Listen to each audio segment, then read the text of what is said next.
If you live in a heavily wooded area, especially after a storm or an outage event, you might see trees laying against overhead power lines.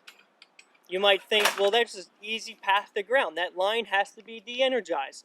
I'm going to help SMECO out right now. I'm going to take my chainsaw, cut that tree off of that line. My lights might come back on our house.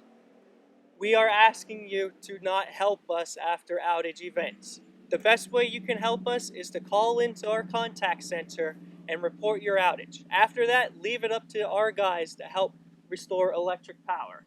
So they're going to take a tree and bump it into our closest conductor, and you're going to see that that tree, even with it laying against it, will not necessarily kick off that line, but may still be energized. There's two different events I want to talk about with a tree as well. One, it can sizzle and fizzle just like it's doing now and start to catch fire. The smoke should alert you that, hey, something's wrong. You're obviously not going to go up near that tree during that event. But there's another phenomenon as well, where if it's a very healthy tree, it's very big, it's old, it has a huge root ball, you might have that electricity track all the way down the center of that tree into the root ball, deep into the earth. You might be able to go up and touch the outside of that tree and not feel anything, but it's fully energized at that 7,200 volts. Its easiest path to ground is in the center of that tree.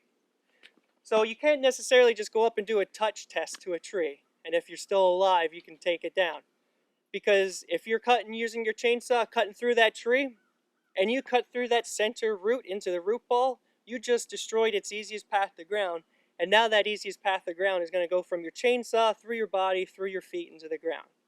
So even if it's safe and you went up and touched that tree, doesn't necessarily mean that it's going to be de-energized.